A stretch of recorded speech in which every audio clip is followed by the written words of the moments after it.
Hello, everybody. Welcome back to Firewalls Don't Stop Dragons. I'm your host, Kerry Parker. Today we have episode 379 for June 3rd, 2024. Got a news show for you today and lots of topics to cover. Ticketmaster has been hacked, which affected apparently nearly 500 million users. There was a really odd iOS bug that resurfaced old pictures that were originally deleted, which can be pretty creepy. There turns out to be an explanation. I'm not sure how satisfying it is, but we'll talk about what happened there. ChatGPT 4 is pretty amazing, so amazing, in fact, that it appears to be able to create exploits for vulnerabilities just by reading the description of the threat. Slack has gotten a lot of blowback for starting to scrape their customer data for AI model training, which is just going to keep happening again and again. So here's another story about that, and I'll give you my take. There was a really interesting article about Apple location services, but it also applies to Google in slightly different ways, about tracking Wi-Fi hotspots. Something we don't often think about, but is important to note. On a similar level, I've got an article about how police are now coming up with devices that will track all the little gadgets that we carry around and some that we're not even aware that we are moving along with us that can be used to track us. Windows has this new AI feature that they're launching in Windows 11 that will basically record everything you do, including screenshots of your desktop and, what could possibly go wrong. But there is some good news this week, too, from the Windows world. They're making some welcome changes to how admin accounts work on Windows. Google is rolling out some great privacy features to Android, many of which are already on iOS, but that's still great. This is an area where competition is awesome and copying each other is a good thing.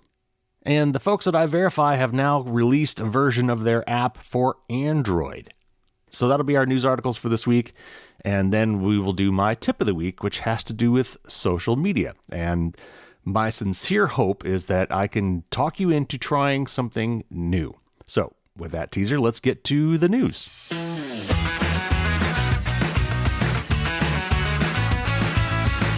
All right, first up, a short one here from Mashable. And basically, the TLDR version is that Ticketmaster got hacked and 500 million people were affected. To its critics, it seems Ticketmaster may be experiencing some karma lately for years of being the bane of concert-goers' existence. Unfortunately, its latest hassle, a massive data leak, also negatively impacts consumers. Just last week, the U.S. Department of Justice filed an antitrust lawsuit against the ticketing conglomerate. The DOJ is seeking to break up the alleged monopoly its parent company, Live Nation Entertainment, holds over the live music and entertainment industry, potentially a good thing for consumers. But amid this nightmare for the company, a hacker group is now claiming to have stolen more than 500 million Ticketmaster customers' data in an attack. Originally reported by cybersecurity outlets like HackRead and CyberDaily, the notorious hacker group Shiny Hunters, who we have actually talked about before, is claiming responsibility for the breach affecting roughly 560 million Ticketmaster customers. The hacker group is selling the 1.3 terabyte-sized trove of data for a one-time price of $500,000 on a popular hacking forum. According to Shiny Hunters, this is an immense trove of sensitive user data. The group allegedly has Ticketmaster's customers' full names, addresses, phone numbers, email addresses, and other history information, including ticket purchase details and Ticketmaster event information. In addition, the hackers also allegedly have customers' partial payment data, which includes names, the last 4 digits of their credit card numbers, and card expiration dates. Again, this sensitive data is connected to roughly 500 million users. As of the publishing of this article, it's unclear exactly how Shiny Hunters carried out its attack. Ticketmaster has yet to comment on the situation or corroborate the hackers' claims. However, Australia's Home Affairs Department has confirmed a, quote, cyber incident impacting Ticketmaster customers, unquote. Due to the time frame in which the hackers shared their breach, it appears Australian outlets were the first to cover the news. According to Shiny Hunters, the group attempted to contact Ticketmaster about the breach, but have yet to receive a response. So, another day, another breach, except this affects a whole lot of people. And, why is Ticketmaster holding on to all this data, particularly like what concerts and stuff people attended? I mean, I know they want analytics and stuff like that, but oh gosh, I mean, if they just stop holding on to all this data, it wouldn't be there to steal. So anyway, if you have ever been a Ticketmaster customer, which if you've gone to basically any live event, you probably have, because they do own the market, and they've been a monopoly that's been ripe for breakup for a very long time. Pearl Jam fought those guys back in the 90s and somehow lost, and it's just gotten worse since then. So I'm actually very happy to see the DOJ go after them, because it is by any definition a monopoly and needs to be fixed. And it's just horrible. I mean, all the fees and stuff they charge are just ridiculous. Anyway, that's a completely different topic. The important part here is, if you have ever used Ticketmaster or Live Nation for anything, be on the lookout for potential phishing schemes. It sounds like your financial data is okay, but be on the lookout for emails apparently from Live Nation or Ticketmaster or related to those events that you went to, that might be trying to use the information they have to trick you into giving up access to accounts or money or things like that. All right, next up, this is from 9to5Mac.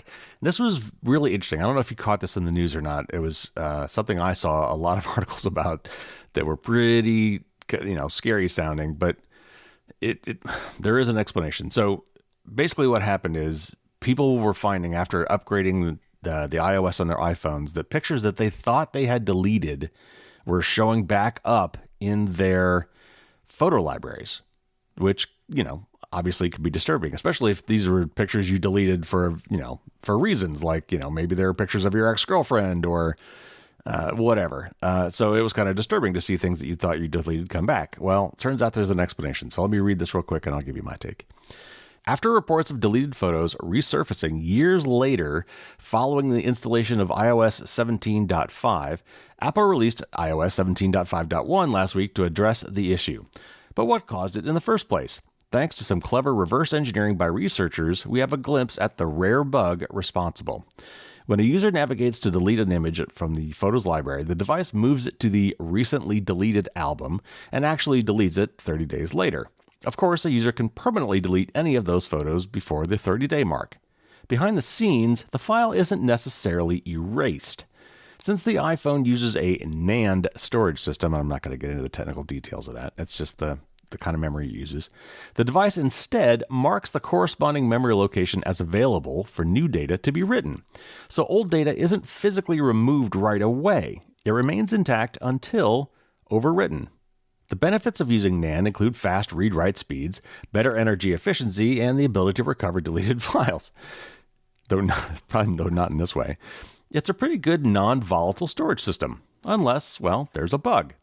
Using an old iPhone 13, researchers at Synactive reverse engineered last week's iOS 17.5.1 update, identifying changes to the DYLD, I think that's a dynamic link library, shared caches by comparing IPSW files. And this is getting a little technical, but basically they looked at what code changed between 17.5 and 17.5.1, which is something you can do. It's something hackers often do, by the way, who are trying to figure out what the bug was so they could try to exploit it on the old version before people get updated. But in this case, they were trying to figure out what changed so they could see, what the bug was that got fixed.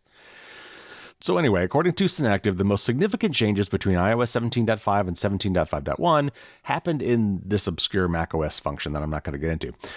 This function registers migration handlers that convert data from an older format to the latest version.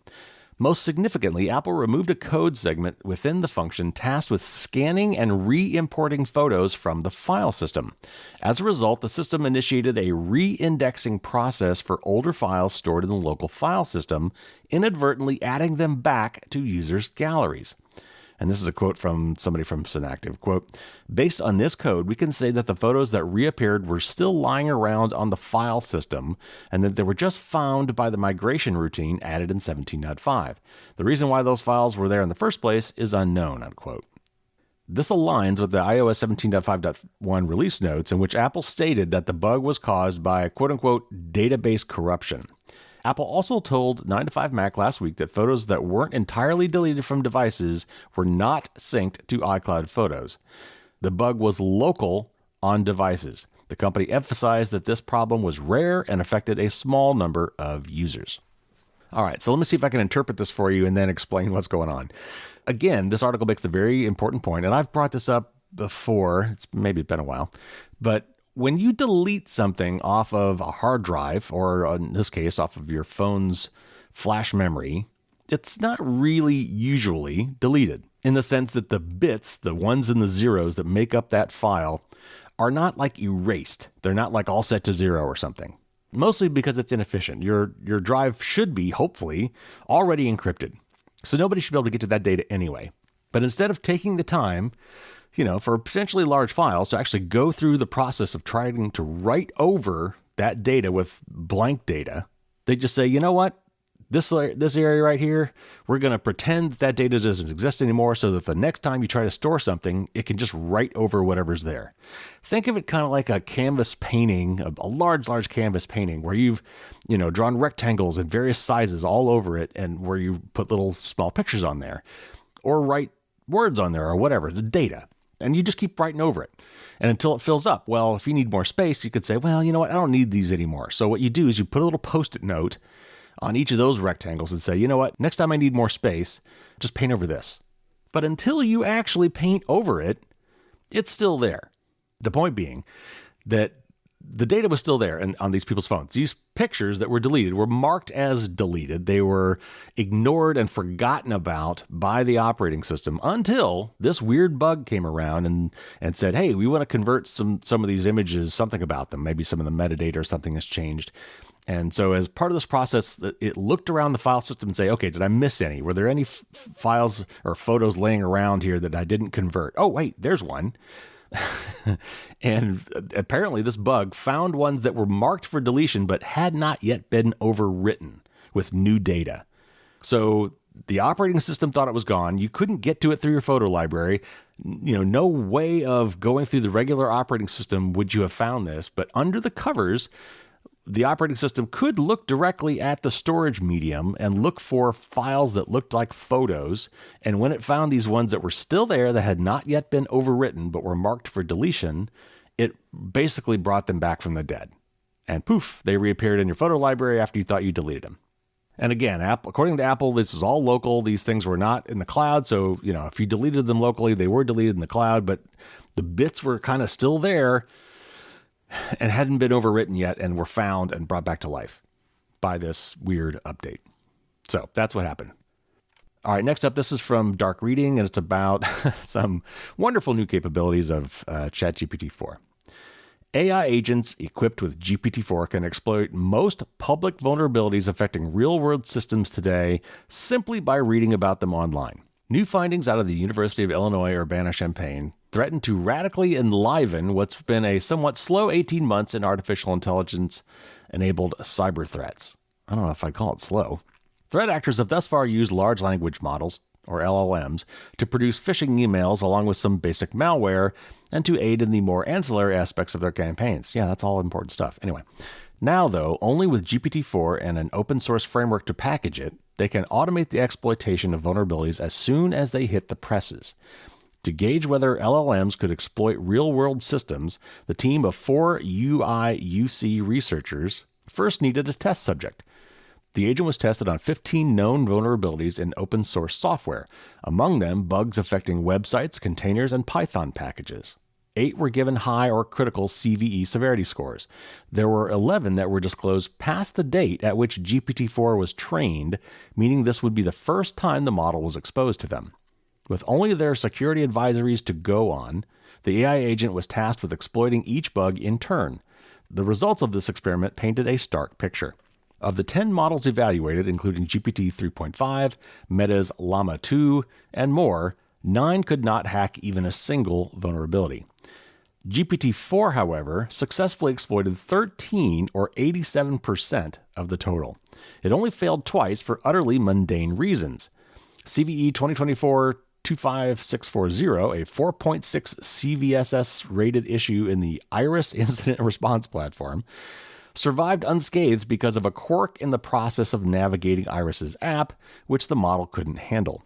Meanwhile, the researchers speculated that GPT-4 missed with CVE 2023-51653, a 9.8 critical bug in the heartbeat monitoring tool, because its description was written in Chinese. As Daniel Kang, one of the researchers, explains, quote, GPT-4 outperforms a wide range of other models on many tasks. This includes standard benchmarks. It also seems that GPT-4 is much better at planning. Unfortunately, since OpenAI hasn't released the training details, we aren't sure why, unquote. If hackers start utilizing LLM agents To automatically exploit public vulnerabilities, companies will no longer be able to sit back and wait to patch new bugs, if they ever were. And they might have to start using the same LLM technologies as well as their adversaries will. Okay, so that was written a little bit weirdly, but hopefully you got the basic gist of this. So when bugs are filed and they're put in this CVE system, there's a headline and a short description along with its score. And its score is broken down into various categories like, how exploitable is it? Is it exploitable remotely? All these things factor into what the score is on a scale of 0 to 10. And what this article is saying is they were able to use GPT-4, which is the latest large language model from OpenAI, to just read the description of the bug, and then from that description, craft the code that could exploit that bug. A proof of concept malware, basically, based solely on the description of the problem.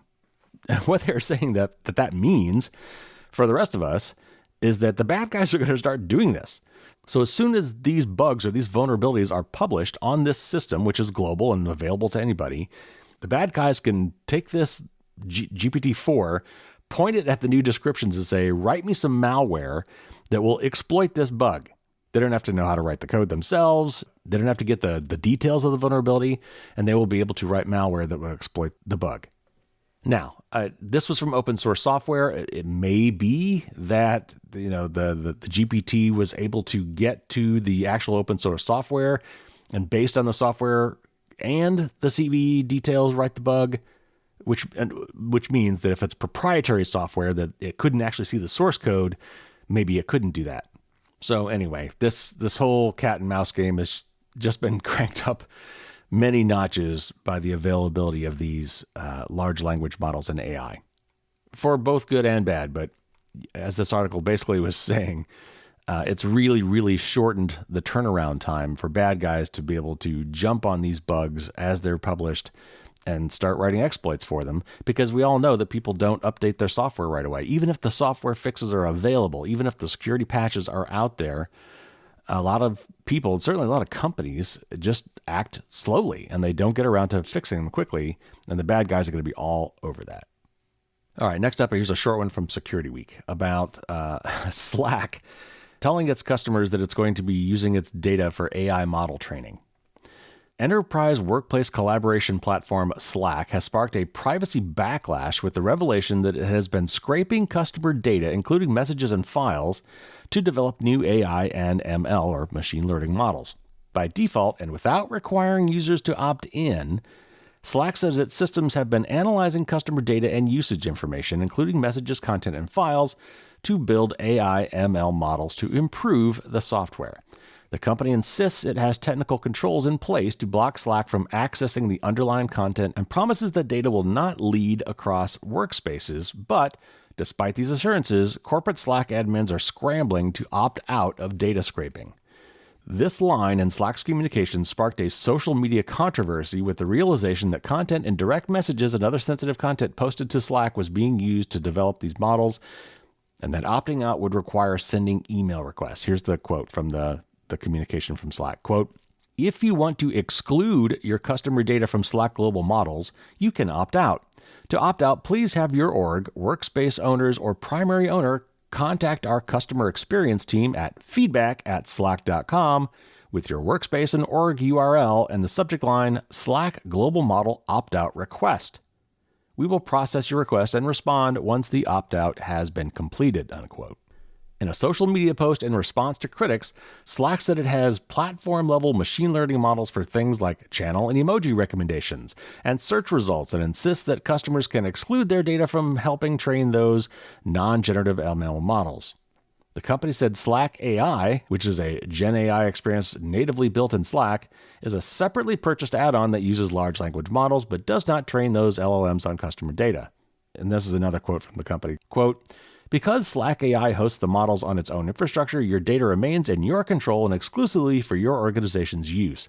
It never leaves Slack's trust boundary, and no third parties, including the model vendor, will have access to it," unquote.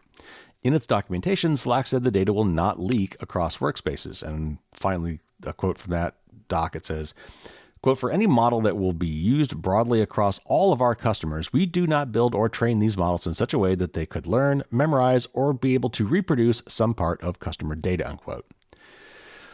Okay, so we're just going to keep seeing more and more of this stuff. This data is so valuable, and we have, as humans, generated so much content, usually messaging, but also files, think Google Docs or Microsoft Word or Microsoft Excel.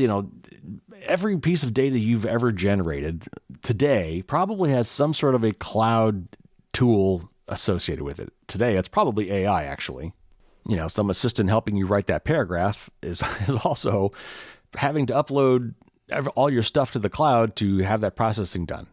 And the big thing with all these AI models is they want as much input data as possible. That's what differentiates their product from other people's products. That's what, gives them a marketing advantage. So they are looking high and low for every last bit of data they could possibly cram into these AIs to make theirs bigger and different. And we're seeing multiple cases now where companies have said, we're sitting on all this data. Let's just use that. And I'm sure somewhere buried in the terms of service that you checked I accept on is a little paragraph that was probably added in the last year or two that says, by using this tool, you agree to let us, use all your data for our AI training.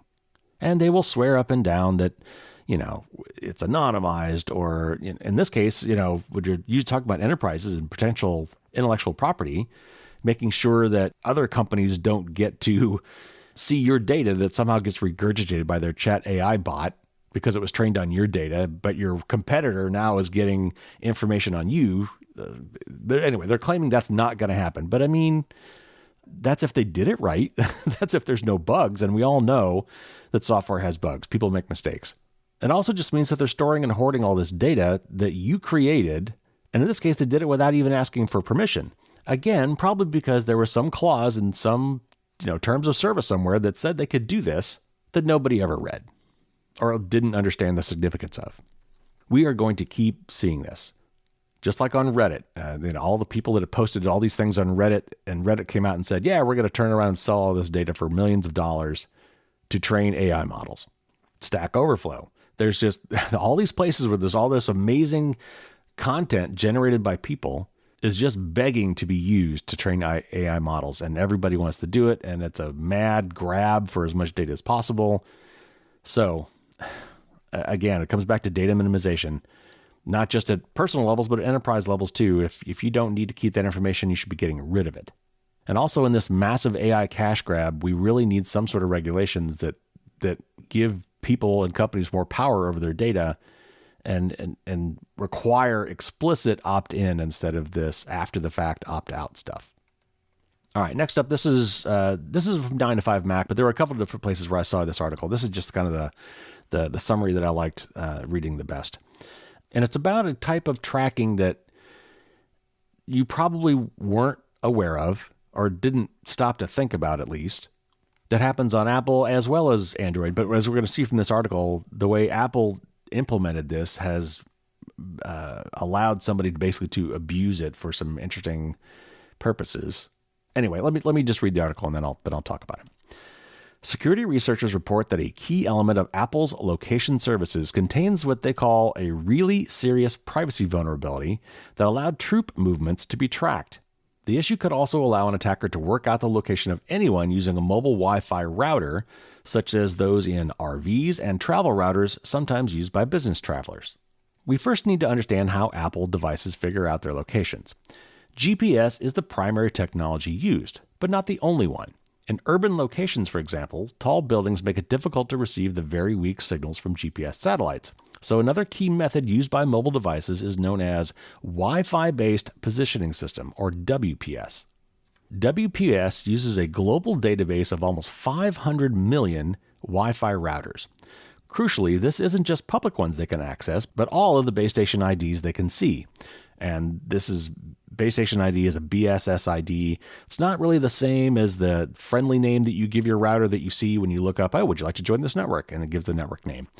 That's the SSID. The BSS ID is kind of like the MAC address. In fact, I think a lot of cases it actually is the MAC address.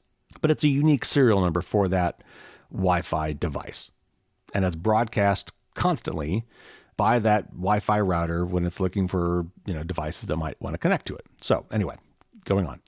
So this includes your home Wi-Fi router, for example.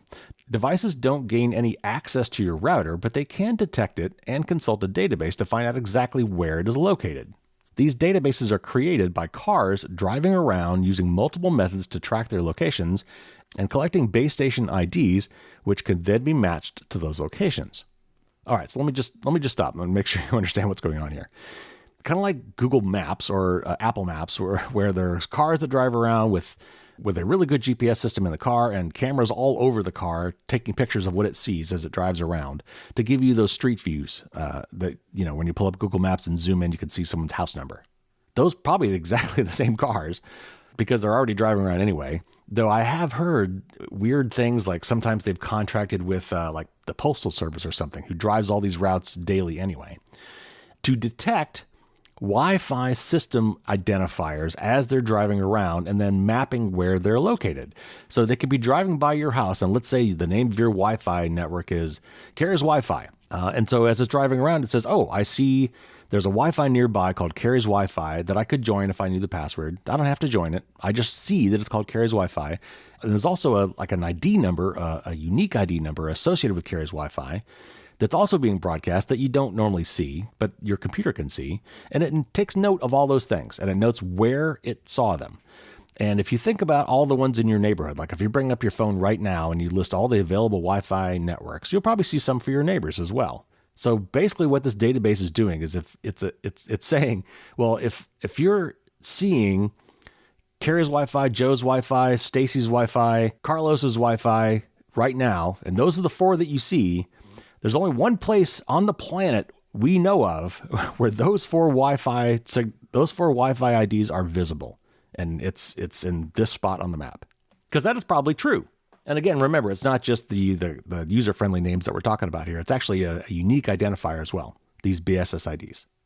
Okay, so let me get back to the article. Both Apple and Google maintain their own WPS databases, and the method they use is essentially the same. Detect nearby BSS IDs, measure the strength of each signal, and then compare this data with the WPS database to figure out where the mobile device is located.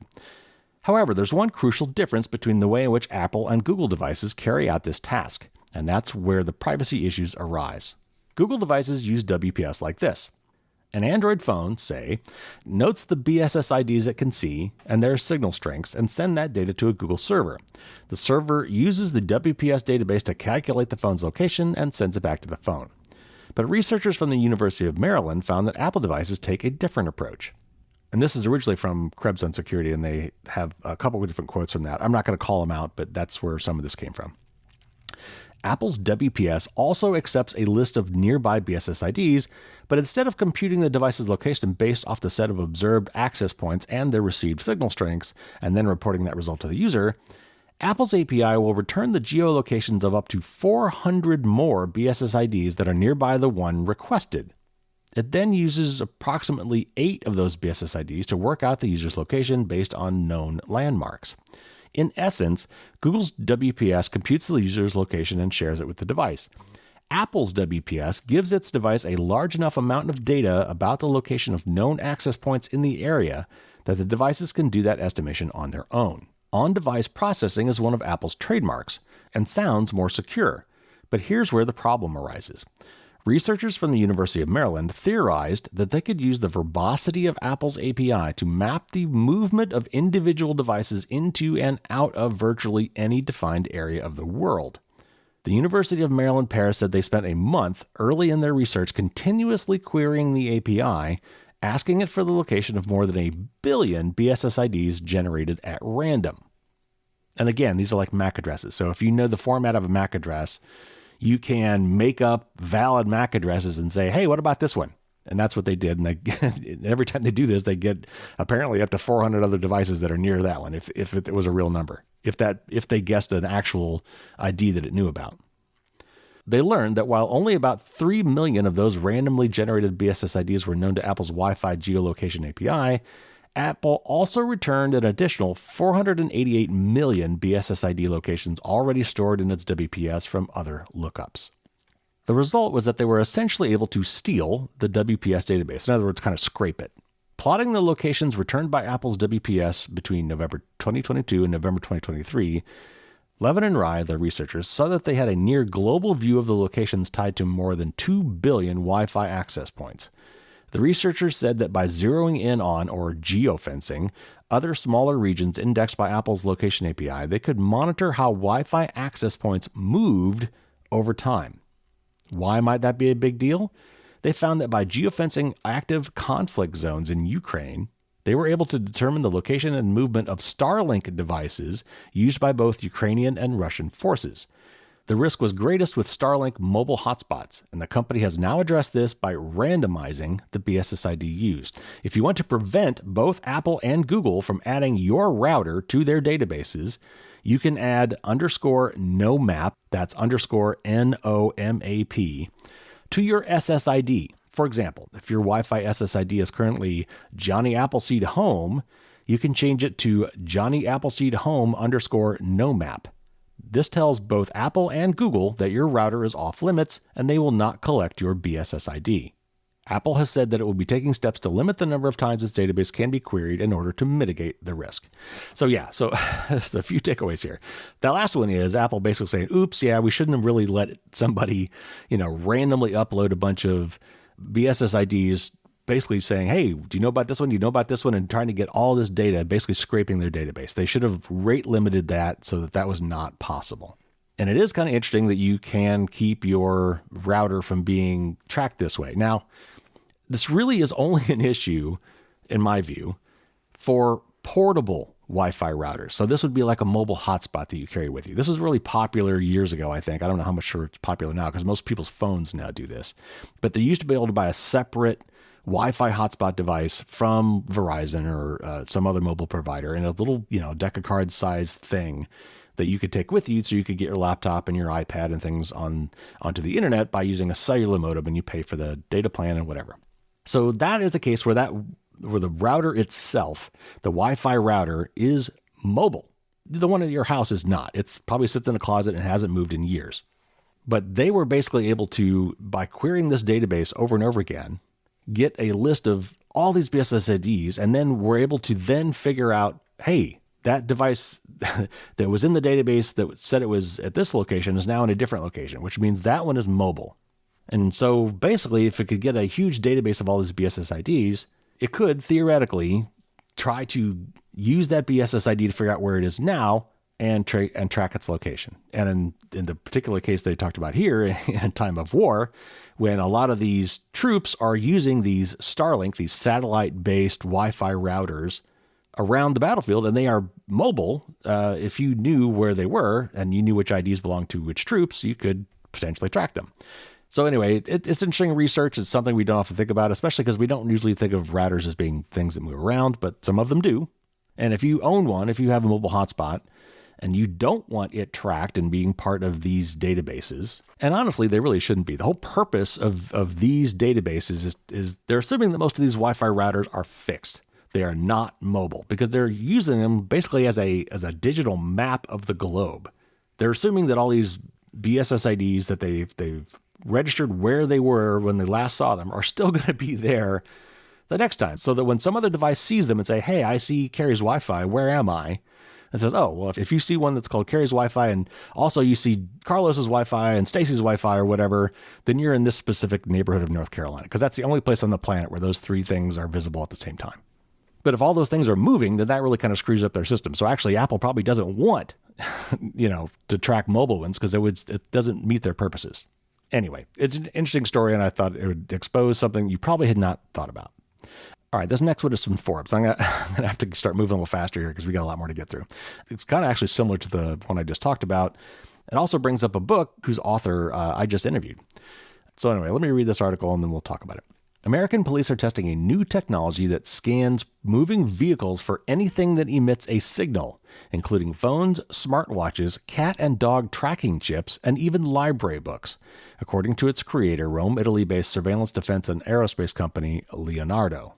The nascent technology called LSAG EOC Plus is typically incorporated into one of Leonardo's LSAG license plate readers, though it can be deployed as a standalone surveillance device and is designed to help police monitor suspects as they move. But privacy advocates told Forbes the new technology could be abused to warrantlessly track people across large tranches of the country, learning more about them by identifying their belongings without their knowledge. Leonardo claims the tool can identify specific models of devices like iPhones and Bose headphones inside moving vehicles, according to a marketing brochure from the Millipol conference in Paris last year. It can also identify unique signals emitted by pet chips, Wi-Fi and Bluetooth devices, wearable tech like fitness trackers, in-car infotainment systems, and tire pressure sensors, and can even detect the RFID ID of a library book, according to the brochure. For law enforcement, all that data can be linked to a car's license plate number, becoming a unique fingerprint. As a person travels through other license plate scanners, their fingerprint can be followed around a given area, even when the driver or passenger switches vehicles. And this is a quote from Leonardo's brochure. It says, quote, "As an example, while 30 cars in 100 may contain iPhones, only one will have an iPhone 13 Rev 2, an Audi radio, a pair of Bose headphones, a Garmin sports watch, a key finder, and a license plate ABC1234. The collection of data represented by these specific things is an electronic signature." Customers of the new technology may be limited to police departments or public roads. Leonardo wrote in its brochure it could be useful in, quote, off-road areas such as rail stations and shopping centers, unquote. As Forbes reported earlier this month, malls across the U.S. are already equipped with AI-powered car surveillance technologies from Leonardo rival Flock Safety and are feeding data straight to police agencies in a bid to catch shoplifters. Flock's AI cameras similarly create fingerprints for different cars, but rather than scanning for devices inside, it looks at identifying features on a car beyond the license plate number, such as color, make, and model, and bumper stickers or wheel rims. Leonardo spokesperson Nate Maloney told Forbes the company recently obtained a patent for the technology, so it was going full steam ahead in trying to sell the product around the world. It currently has no paying customers, though confirmed at least one of its current license plate detection customers was trialing the tech in a test environment. He didn't say which American police department was assisting in the trials, but said they were not currently being used to surveil the public. The company claims to have over 4,000 customers for its LSAG license plate readers across the U.S. Matthew Goriglia, a policy analyst at the EFF, said he couldn't see how the police, quote, would justify spending taxpayer money on this. "I have a hard time seeing a use case for tech like this when the police already have license plate readers. It's ripe for abuse, not just because of how it could be used to track people, but it gives a cheat sheet of electronic devices on a person," unquote. Police could use this information to determine what devices to seize when stopping and searching an individual, especially concerning for activists and journalists at a protest, Goriglia said. Maloney said that Leonardo would work with police agencies so they stay within the bounds of the law. If an agency was not permitted to identify any devices within a car without a warrant, for instance, features could be turned off in the surveillance tool to prevent excessive data collection, he said. He noted the tool would not collect content from people's devices. Quote, "We're not going in and decrypting anything. These are just the signals in the air," unquote. Last month, Byron Tao, reporter at Albriton Journalism Institute's nonprofit publication Notice, who I just interviewed, by the way, revealed that similar technology made by a German company called Genoptic had been trialed by U.S. law enforcement in 2 Texas counties, though it's unclear how widely it was deployed. Goriglia said the new technologies were Stingrays by another name. Stingrays are surveillance tools also known as cell site simulators, which pose as mobile cell towers to collect information about all phones in a given area. As Forbes previously reported, they've also been used to find cars. Because of their potential to harvest information on innocent citizens, they have proven highly contentious, leading some states to require warrants before they're used. The Leonardo tool also tricks your device into pinging against it and uses it to track you wherever you go, Goriglia said, adding, quote, "Just because it's pinging a different kind of signal doesn't mean it's any more innocuous," unquote.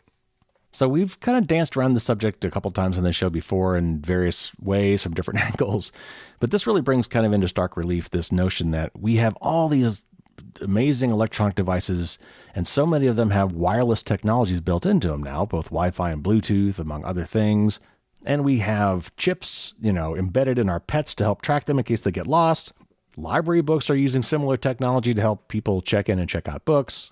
But all these wireless technologies, while the content of the communications between these devices is usually encrypted these days, the way that most of these things work is they need some sort of a unique identifier, so that when 2 things are pairing up, they know who they're talking to, and you can remember them for easy pairing later.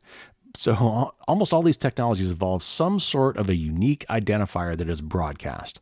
And often you can see that identifier whether or not you're actually talking with a device, whether or not you've paired with it, whether or not you've been accepted as someone who can talk to it. By the nature of the system, you can either energize that thing, like in the case of an RFID, to get it to produce an identifier, or you can pretend to be somebody who wants to connect to it to say, hey, I might want to talk to you. What's your ID again?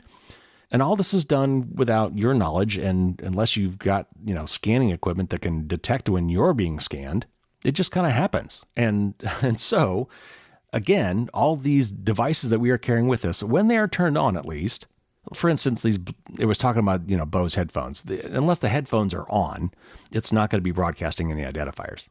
But when they are, all the electronic devices that you're carrying on your person could be used to identify and fingerprint you, because there's only one other person that has those exact sets of things, certainly with those exact unique identifiers, moving around with them all at the same time.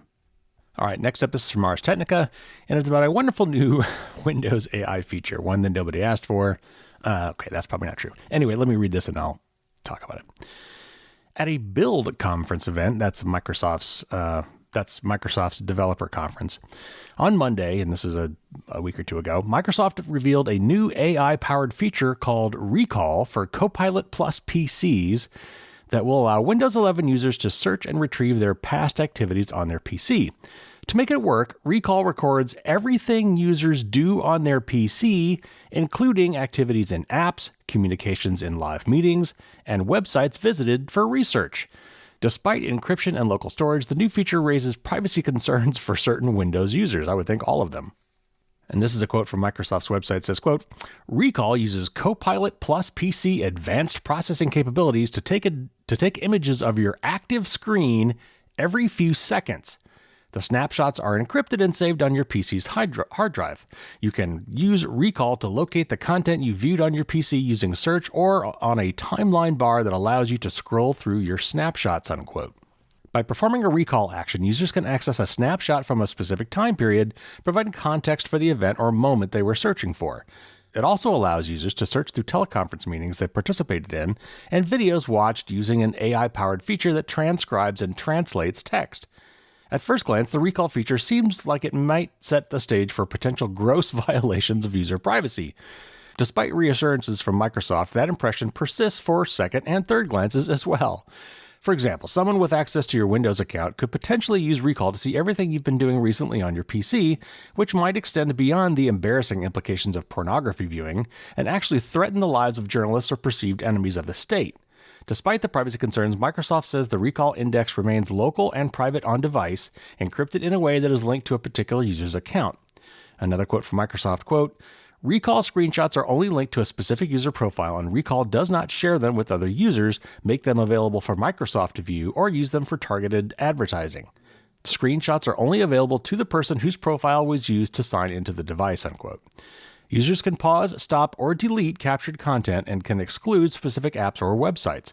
Recall won't take snapshots of in-private web browsing sessions, that's their Microsoft Edge's incognito mode, in Microsoft Edge, or DRM-protected content.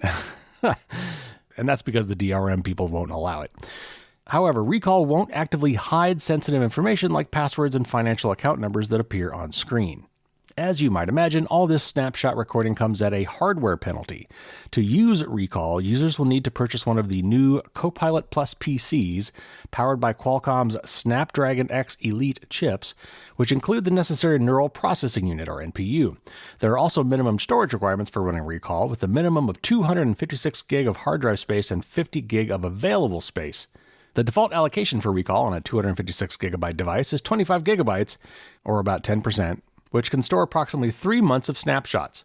Users can adjust the allocation in their PC settings, with old snapshots being deleted once the allocated storage is full. As far as availability goes, Microsoft says that Recall is still undergoing testing. Oh, good. And a final quote from Microsoft, quote, Recall is currently in preview status. During this phase, we will collect customer feedback, develop more controls for enterprise customers to manage and govern Recall data, and improve the overall experience for users, unquote. All right, so I was laughing throughout this whole thing. Look, to be honest, these are great features. I mean, as long as you could trust the privacy and security of the data. There have been other things like this too. Apple had something I think called Rewind that was a third party that did this. And there are other solutions out there right now, like with eyeglasses, to basically record everything that you do so that it's like your second brain. You can go back and remember things that you did and said and when they happened and all that kind of stuff. I could see a lot of utility in that, especially if you've got a crappy memory or, I don't know, you want to preserve some things. I get it. I understand it. And this has, utility. But man, you've got to do it just right and be very careful. And even though they say right now that it's not going to be used for targeted advertising, man, that's going to be really, really tempting data for them to for them to use. And, it's one of those things where you're going to get a software update from Microsoft. Click here to agree. And somewhere buried in there is going to be a change in that privacy policy that says, oh, well, we're going to look at this now and we're going to do it very anonymously and stuff. But you will have agreed to that at some point. That's the problem with all these things. We can't trust anybody with this data anymore, either to keep it secure, to do the code right so that it's not hackable and malevolent third parties could perhaps get a hold of it, or malicious apps on your device or whatever. Or we're just worried these companies are not going to be able to resist the temptation to monetize this data. Or like in the Slack case, say we're now going to use this to train all of our AI models because we've got all this rich data on people. So, I don't know what the answer is, but until we figure out how to make this kind of stuff truly secure and private and make sure that nobody else but me can ever access it, I think we need to rethink, rolling out some of these features, or at least make absolutely sure that it's opt-in and people understand the dangers. All right, so we do have a few good news items here real quick, and then we'll get to that tip of the week. So first, from PC World, and this is about an interesting change to Microsoft admin accounts. In Windows, an admin account has full access and control over your entire operating system, which is exactly what hackers hope for when sending malware out into the world. If you're on a Windows account that's allowed to install programs, then malicious apps will have an easier time taking root in your PC. And so for years, the going advice, and this is advice that I give in my book, has been to avoid a Windows administrator account for day-to-day use, since funny business could happen unbeknownst to you in the background. But this advice could soon be obsolete. During Microsoft's Build 2024 event, the company announced a welcome but surprising change to Windows accounts. For administrator accounts, admin-level access will switch to being available only when needed rather than at all times. Currently, Windows admin accounts have full access to the operating system for software installation, registry key changes, and other system file alterations, while standard accounts can only perform those tasks by entering an admin account's credentials. Going forward, explicit approval is required for both types of account. This update simplifies the advice given by security experts and tech journalists on how to improve your digital security. The prevailing recommendation has always been to create two accounts on your PC, or Mac for that matter, one as an admin account that you can use to set up the computer with all the software and settings you need, and another as a standard account that you can use as your daily driver. But most people still use an admin account every day since that's the default. At the moment, Microsoft says admin users will authenticate approval requests using Windows Hello, a simplified version of what happens with the two-account system outlined above. You probably don't have access to this more elegant handling of account permissions yet because it's been first released in private preview, but Microsoft says in its blog post that it will move to public preview soon. So this is actually fantastic. This is one of the most important things that I tell people to do on their Windows PCs, Windows in particular, though it's true for Mac as well. And it's really the trickiest. And it's whenever I try to explain this to people, and when I had to lay it out in the book, it was really kind of complicated because by default, people set up their first account, probably their only account on their computers when they get them set up, when they get them the first time and they open them up and they log in and they create their accounts or whatever. And that, by default, is an admin account. You have to have at least one admin account on the computer so that you can do software updates and things that require administrator-level access. But what you should be doing on a daily basis is not using that admin account. You should make that account separate and just let it sit there, kind of. Most people will probably never even log into it directly. And then your daily driver account, the one you use every day, should have reduced permissions. You should limit what you yourself can do, because whatever you can do, malware running as you on that same account can also do. So you don't want them to have unfettered access. So the way that I tell most people to do this, because they probably already have one account and that one account by default is admin, is I say, okay, create a new second account, make that your official admin account, And then from that new admin account, log out of your current account, the one you've been using all this time, log into the admin account, and then change the permissions of your first account, the one you've been using all this time, to be a non-admin account, to be a standard account with standard permissions, not full admin permissions. And then log back into that account. And then go back to life as normal. And you'll just keep logging into that same account as before, except that account now is not an admin account. And to do anything that requires admin permissions, you'll get a pop-up dialog saying, hey, you're just a regular Joe account. You can't do this. Give me some administrator credentials for this thing you're trying to do right now because it requires elevated privileges. And that would block a lot of bad things from happening as well, like malware. But what Microsoft basically is doing is they're saying, okay, let's just, what we're going to do now instead is kind of make a hybrid account where it's not going to allow you to do admin level stuff without challenging you. So it'll kind of treat you as a regular user, even though you have admin privileges, but it's not going to do admin level things without first prompting you for your admin credentials again to make sure you know that it's happening and that you approve of the changes. I think that's great. I think that's a nice solution. We'll see how it works, but that is awesome. And that will, by default, give people a lot more privacy than they have right now, which is wonderful. All right, 2 more articles. This one's from Lifehacker, and it's about Android features coming this year. Android 15 is in the works over at Google headquarters, and there are plenty of changes to look forward to. But in my view, the best part of the future Android updates aren't some flashy new features. Instead, I'm most excited about these new security features that should make everybody's Android phones safer. Private Space is a new security feature in Android 15 that lets you hide apps containing sensitive information from view on the home screen or in the app drawer. This is an awesome change.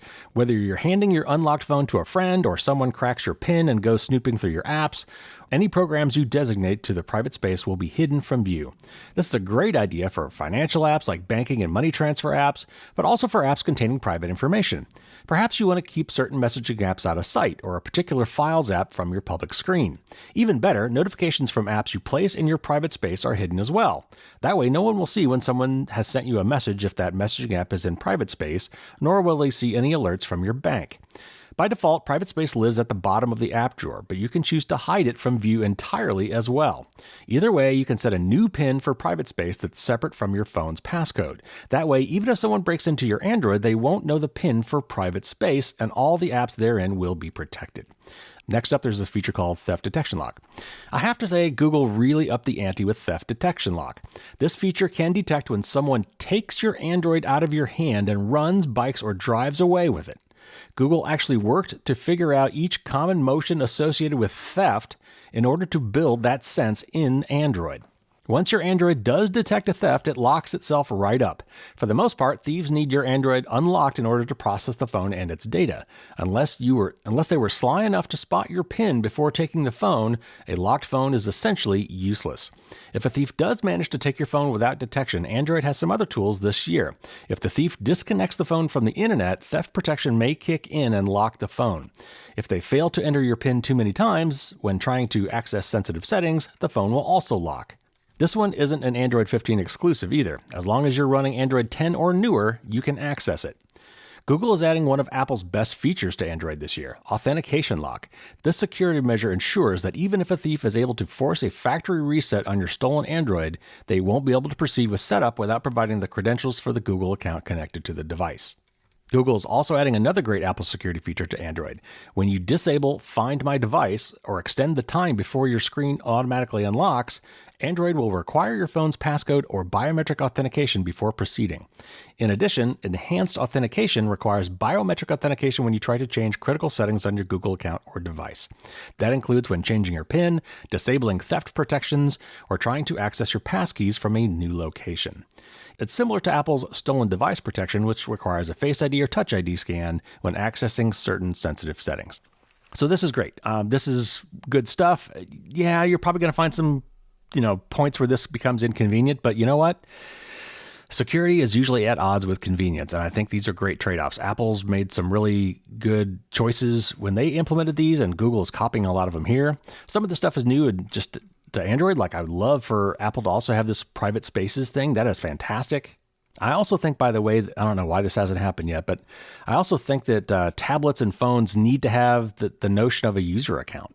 like being able to put my iPad in like a guest mode so I could hand it to someone else and it's kind of default apps and doesn't have any of my stuff on it. I don't know why they haven't implemented that yet. But anyway, this is kind of like that. This lets you partition some of your apps and things into a special private space that is not viewable unless you enter a special separate PIN, which I think is wonderful. So anyway, good on Google for doing this, and Apple, who's already implemented a lot of that stuff. All right, and just one more quick kind of a PSA for you. I interviewed Danny Rogers and Rocky Cole from iVerify last year in November. That's a great episode, by the way, if you want to go back and check it out. We talked about smartphone spyware and what iVerify has been doing to try to secure people's phones. And at the time, it was iOS only.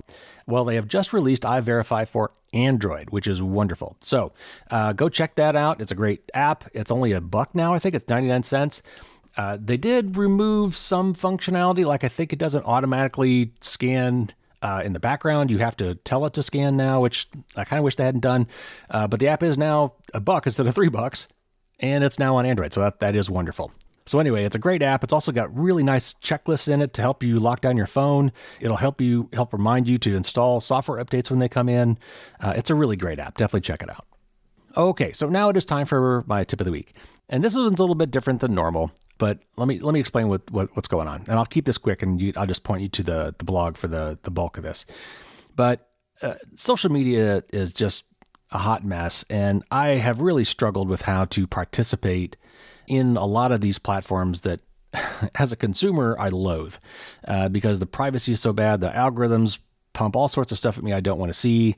They've gotten so bad over the years. And I'm talking Twitter and Facebook, YouTube, and LinkedIn, and all these other ones. They've just gotten really crappy. And if it wasn't for the fact that I had a business and I needed a presence for people to find me, and if I weren't trying to reach a lot of people that I'm trying to convince not to use these social media platforms, I would not be there at all. In most cases, I don't have any personal accounts on any of these platforms. I just have business accounts. But there are privacy respecting and just user respecting alternatives that do exist, and they're not getting enough attention. And so today I want to focus attention on one of them in particular and try to convince you to come with me. Now, I've been on Mastodon for quite a while now. I really, really like it. It's really what Twitter was supposed to be. When you follow somebody on Mastodon, that's all you see. You only see things from people you follow. There is no algorithm pumping other crap at you that you didn't want to see. There's no sponsored content popping up all the time. You never have to wonder about, who's behind this ad. None of that stuff is there. It's the way social media and Facebook and all these other things were supposed to be back in the day. And they probably were originally. You find your groups and your friends and maybe even companies or products that you care about, and you follow them, and then you get updates in your feed, and that's it. You get what you ask for. Mastodon is that way. And so what I'm hoping to do today is convince you to come over and try it out with me. Now, if you're not on any social media whatsoever, don't worry about it. But if you're using Twitter, Facebook, Instagram, TikTok, LinkedIn, or some of these other ones where you've got a feed where you want to follow something to kind of keep up with news or get notifications, in particular, if you want to get updates from me when I say, hey, there's a malware thing going on right now, watch out for this, or update your Chrome or your iOS or your Windows right now because there's a bad bug that's being exploited. You don't have to wait a week or 2 weeks to get that from the podcast or to get it from my newsletter. Now, I'm not saying I am the absolute best early warning system, and if you follow me, then you will get everything you ever need. No, but that is where I post that sort of urgent notice, is on my social media. And currently, I've been doing Twitter, Facebook, and Mastodon. But I'm really getting close to giving up on Facebook. I've got very few followers there, for one thing. And second, I just hate Facebook. And so there's just really no reason for me to be there. So I think I'm going to probably give up posting on Facebook completely. Twitter is where, unfortunately, I have the most followers. So it's kind of hard to give that up. But at this point, I don't know how many of those are bots. I don't know how much of those people are really engaged with what I'm posting. Whereas on Mastodon, I am pretty sure that anybody who's followed me on Mastodon really wants to follow me on Mastodon. And because of the type of people that Mastodon brings in, they tend to care more about privacy and stuff anyway. The quality of that audience is much higher. So two things. If you were in social media and then got really turned off by it over the years because it got so crappy, then you should come back and try Mastodon, because it's really what all those things used to be and the way they should be now. And second, if you are already on, Twitter and Facebook in particular, and you follow me there, follow me on Mastodon. I think I'm going to probably stop posting on Twitter and Mastodon at some point. I'll keep the accounts open because I want to keep my flag planted. I don't want anyone to take over those accounts. And there are some people that I follow on those that I still don't have them on other places like Mastodon. So I still, will be a reader, but not a poster probably on those platforms. We'll see. We'll see how many people I can get to follow me on Mastodon. But now let me address another question. That is, why Mastodon? It actually turns out there are a lot of other open and free and privacy respecting and user respecting social media type platforms that are out there. There are a lot of choices, which is good. There's almost too many choices. It's almost a little bit too fractured. But there are some ones that are more popular than others, and Mastodon is certainly one of those. I've been on there for quite a while, and while there are several of those I could dabble with in the quote unquote Fediverse, Mastodon's the one I like. So for my audience, I'm going to encourage you to try out Mastodon. So there are instructions on how to do this in my blog entry that you can find the link in the show notes. It's pretty easy. The hardest part, honestly, with Mastodon is picking what instance you want to be homed on. This is a decentralized thing. There's a lot of people who own different instances, but they all talk to each other. So if I'm on instance A, like let's say mastodon.social, which is the biggest one, it's the official Mastodon one. It's the one I'm on because that was the easy button when I first got into Mastodon and I never moved. But you don't have to be on the same instance with somebody to follow them. You can follow somebody on any other instance, generally speaking. If there's like some crazy, ultra extreme Mastodon instance, Mastodon instance owners can say you can talk to anybody, but you can't talk to them, at least not if you're homed here. There are some community guidelines and community restrictions. So the first thing you're going to have to do is figure out which instance. Now, if you just want to hit the easy button, just go to mastodon.social. That's the main one. That's where most people are. You just pick that one if you don't want to think about it. However, in my article, there is a tool that you can use that will help you find one that kind of matches what you're looking for. Some are, for example, are more strict on posting NSFW stuff, not safe for work. In other words, nudity, cursing, that kind of stuff. But that's really the hardest thing, is picking your instance. And again, if you just want to not even think about it, just go to mastodon.social, pick that one. But you could also try to support. There's a lot of other ones out there, including self-hosted ones. If you want to try to support some other ones, that's fine too. You can spend a little time and effort to find those and sign up for those. If you ever change your mind, one of the nice things about Mastodon is they have migration tools. So you can move from one instance as your home to another instance as your home and bring all your followers with you. It'll forward everything over. You can even export and import all the content you've had. So it's really actually easy to switch it. Well, easy might be a strong word. It is possible to cleanly change instances if you want to change your mind later. So love for you to join me on Mastodon. That eventually is probably where I'm going to be putting all my most important posts. So if you ever wanted to follow me on social media, particularly if you were not on social media because you hate social media because it's gotten so bad, Mastodon is much, much better. In fact, if you get on Mastodon and you just follow me, that's all you'll ever see. So give it a shot. Go to my article on my blog. It'll tell you all about how to do it. And I hope to see you there. So there you go. There's your news and your tip of the week.